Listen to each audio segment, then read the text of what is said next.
guys. Mana kau?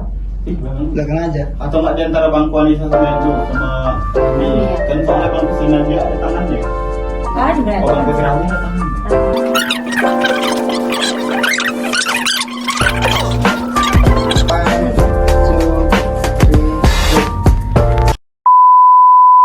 Halo, assalamualaikum. Teman-teman.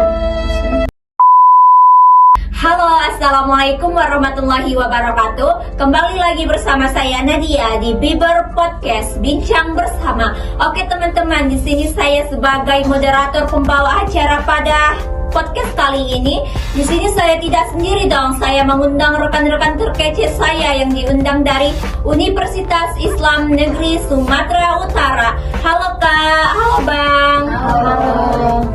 Boleh dong diperkenalkan dirinya karena pepatah mengatakan tak kenal maka kenalan. Silakan dong Kak. Halo, nama saya Ramia Delia, saya manajemen dakwah.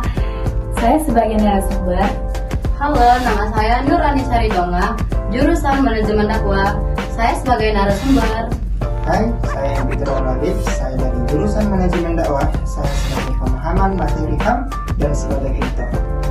Halo, nama saya Muhammad Ridho. Saya dari jurusan manajemen dakwah sebagai narasumber. Hai, nama saya Intan Julanita Silut dari manajemen dakwah. Saya sebagai narasumber. Terima kasih ya kepada Bang dan Kakak sekalian yang telah memperkenalkan dirinya. Di sini kita akan membahas suatu isu yang lagi hangat diperbicarakan, yaitu konversi agama.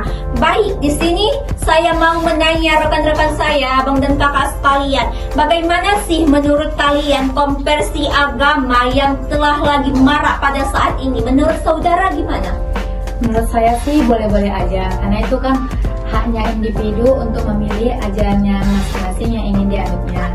Dan sudah tercantum dalam pasal 22 ayat 2, pasal 28 ayat 2 yang berbunyi setiap orang berhak atas kebebasannya meyakini kepercayaannya, menyatakan pikiran dan sikap sesuai hati nuraninya. Baik, berarti menurut saudari bahwa HAM dan konversi agama itu, bahwa konversi agama ini ada di dalam HAM dibenarkan. Menurut saudari Anisha bagaimana? Benar bahwa di Indonesia itu, bahkan nggak di Indonesia saja, bahkan di negara lain, orang yang berkonversi agama itu sah-sah aja atau bebas melakukan memilih seperti yang dikatakan Rani. Hak asasi manusia itu adalah yang menegaskan tentang bahwasanya setiap individu itu berhak memilih atau memilih setiap. Baik, menurut saudara Ridho, bagaimana konversi agama yang tengah lagi marak pada saat ini? Menurut saya konversi agama itu sebenarnya boleh saja. Kan konversi agama itu dia pindah agama, contoh dari agama Islam ke agama Katolik atau Kristen gitu kan. Jadi konversi agama itu boleh saja. Kenapa? Asalkan dia pindah agama bukan hanya bermain-main, sebab dia pindah agama dengan niat dia ada dan jelas gitu. Karena setiap beragama itu bukan hanya bermain-main. Seperti tidak ada paksaan, tidak memaksakan orang lain untuk memilih agama lain gitu. Jadi itu masalah pribadi dia.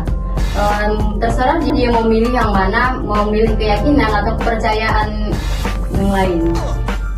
Menurut saudari Intan bagaimana konversi agama yang tengah marak pada saat ini? Seperti yang kita ketahui di dalam Undang-Undang Nomor 39 tahun 1999 Pasal 28 ayat 1 bahwasanya setiap orang bebas memiliki atau memilih agamanya atau kepercayaannya masing-masing. Jadi ya sah-sah saja sih menurut saya konversi agama ini dalam sekelompok atau seseorang. Intinya tidak ada paksaan orang Tidak lain. ada paksaan. Baik, dari penjelasan dari rekan-rekan sekalian bahwa konversi agama itu dibolehkan karena seseorang itu berhak memilih keinginannya masing-masing.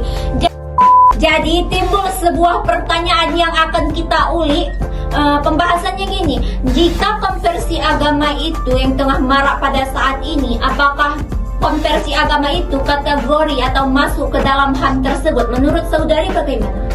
Menurut saya sih masuk, karena kan konversi agama itu termasuk hak beragama. Sedangkan hak beragama adalah salah satu hak asasi manusia yang kita sebut dengan HAM. Kebebasan memeluk agama adalah hak setiap warga negara. Baik, menurut saudari Anisha bagaimana? Seperti yang dikatakan Rami, termasuk karena hak asasi manusia itu adalah pilihan tersendiri kan, pilihan atau hak orang lain untuk memilih kepercayaannya. Jadi tidak ada paksaan di dalam keinginan yang siapa yang ingin beragama tidak bisa memaksakan orang lain agar dia memeluk agama kita juga.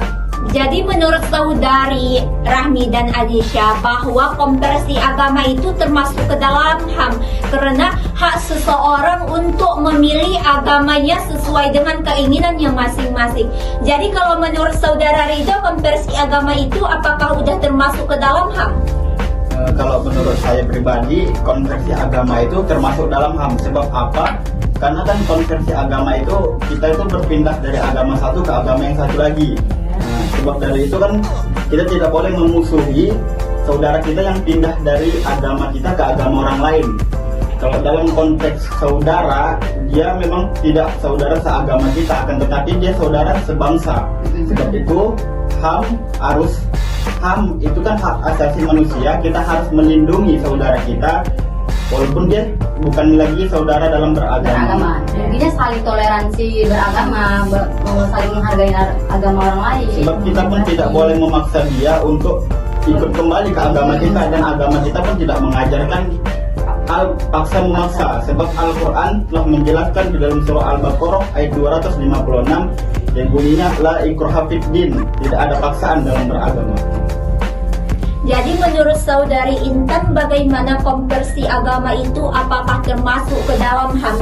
Termasuk karena kan sudah dijelaskan kan pada Undang-Undang Nomor 39 tahun 99 tadi kan, bahwasanya seseorang atau sekelompok itu bebas memilih agamanya, jadi tidak ada paksaan. Jadi setiap negara itu adil untuk saling toleransi untuk kepercayaannya yang mereka ambil.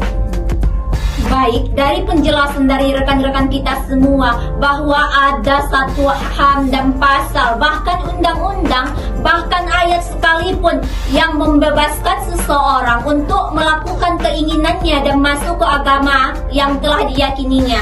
Jadi di sini apakah negara itu melindungi dan menjamin pelaku yang telah melakukan konversi agama? Karena pada saat ini lebih marak-maraknya konversi agama, baik itu di kalangan artis, selebriti. Banyak juga di kalangan artis dan selebriti ini melakukan konversi agama itu dibully.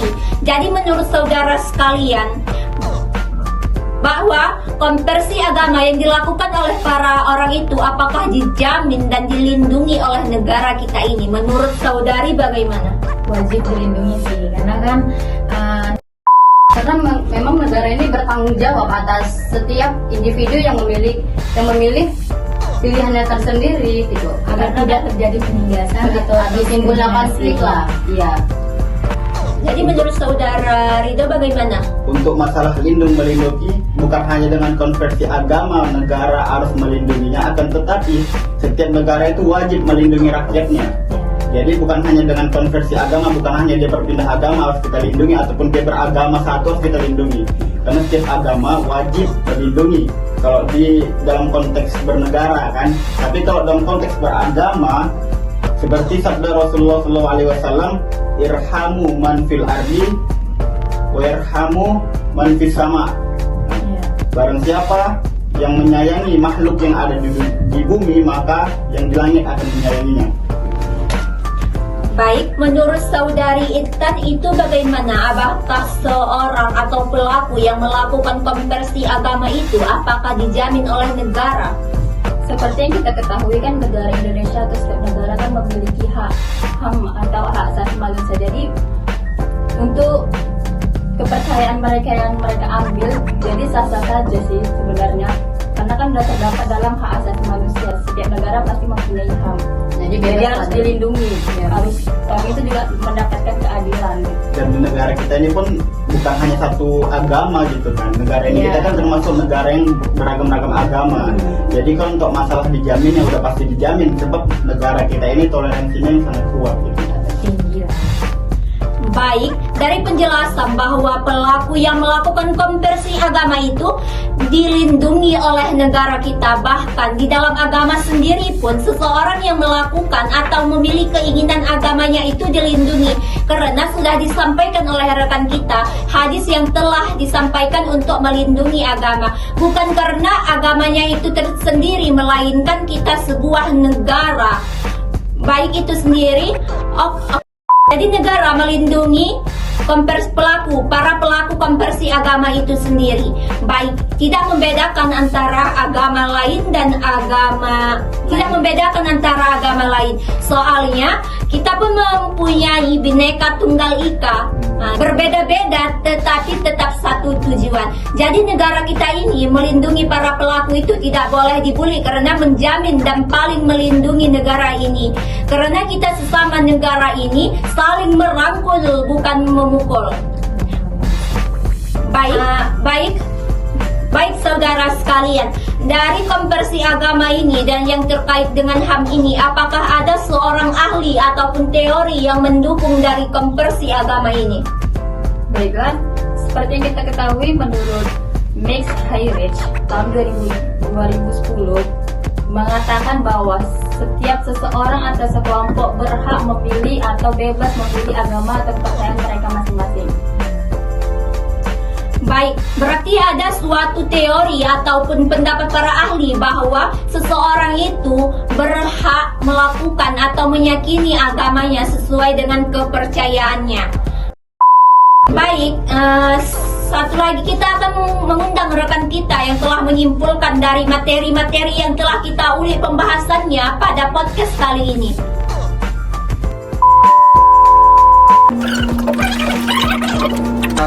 Perkenalkan, saya M. Fitra Habib, saya dari jurusan Manajemen Dakwah dan akan menyimpulkan dari apa itu HAM dan konversi agama dan apa keterkaitan dari dua hal ini. Jadi, kesimpulan yang dapat kita ambil adalah hak asasi manusia yang secara harfiahnya berupa hak pokok atau hak dasar yang dibawa oleh manusia sejak lahir, yang secara kodratnya melekat pada setiap manusia dan tidak dapat diganggu-gugat karena HAM merupakan anugerah Tuhan Yang Maha Esa. Indonesia sebagai negara hukum Pancasila yang demokratis memiliki kewajiban dalam perlindungan hak asasi manusia. Perlindungan HAM dalam negara hukum harus termaktub dalam konstitusi apapun atau hukum nasional. Sebagai negara hukum Pancasila, HAM telah termuat dalam Pancasila itu sendiri seperti kebebasan dalam beragama dan kepercayaan. Sedangkan sebagai negara demokrasi Pancasila, perlindungan HAM menjadi tujuan sekaligus prasyarat bagi berjalannya demokrasi. Doktrin tentang HAM sekarang ini sudah diterima secara universal sebagai a moral, political, and legal framework and as a guideline dalam membangun dunia yang lebih damai dan bebas dari ketakutan dan penindasan serta perlakuan yang tidak adil. Oleh karena itu, dalam paham negara hukum, jaminan perlindungan HAM dianggap sebagai ciri yang mutlak harus ada di setiap negara yang dapat disebut Rechtsstaat, sebagaimana diatur dalam pasal 1 ayat 1 Undang-Undang Dasar Republik Indonesia tahun 1945 jika berdasarkan Undang-Undang Nomor 39 Tahun 1999 tentang Hak Asasi Manusia. Pasal 1 dinyatakan bahwa hak asasi manusia adalah seperangkat hak yang melekat pada hakikat dan keberadaan manusia sebagai makhluk Tuhan Yang Maha Esa dan merupakan anugerahnya yang wajib dihormati, dijunjung tinggi dan dilindungi oleh negara hukum, pemerintahan dan setiap orang demi kehormatan serta perlindungan harkat dan martabat manusia. Deklarasi Hak Asasi Manusia yang dikeluarkan oleh Perserikatan Bangsa-Bangsa United Nations dalam artikel menyatakan bahwa konversi agama ini adalah hak asasi manusia. Konversi agama tidak hanya terjadi di kalangan artis-artis terkenal, masyarakat biasa pun bisa saja melakukannya, entah karena ketidakcocokan pada agama asal, trauma yang berpengaruh pada keyakinan seseorang, ataupun karena mempunyai pasangan yang berbeda agama. Di Indonesia, orang yang pindah agama karena menikah dengan orang beragama lain bukan merupakan hal yang baru. Sulitnya mengurus pernikahan beda agama tidak menutup kemungkinan menjadi penyebab terjadi konversi agama. Faktor keretakan keluarga, ketidakserasian, dan lainnya dapat menyebabkan seseorang mengalami tekanan batin sehingga terjadilah konversi agama dalam usahanya untuk meredakan tekanan batin yang menimpa dirinya. Fenomena konversi agama dalam pernikahan menjadi hal yang menarik untuk dicermati lebih lanjut mengingat adanya fenomena yang terjadi sebaliknya. Dalam rubrik-rubrik jodoh di media massa, tidak jarang dapat ditemukan kriteria seiman sebagai salah satu persyaratan jodoh yang diinginkan. Ada juga yang mencantum kriteria jodoh dengan agama tertentu, yang menurut dugaan penelitian agama adalah yang sama dengan yang bersangkutan. Jadi di suatu sisi ada sebagian orang yang tetap mempertahankan agamanya dan mencari pasangan yang seagama dengannya. Namun juga di sisi lain ada juga sebagian orang yang bersedia melakukan konversi agama demi suatu pernikahan. Terima kasih, itu saja dari saya. Baik, terima kasih kepada rekan-rekan sekalian yang telah mau hadir di acara Bincang Bersama di podcast kali ini. Maka berakhirlah podcast pada kali ini. Kalau ada kata-kata kami yang salah, mohonlah dimaafkan. Akhirul kalam, wassalamualaikum warahmatullahi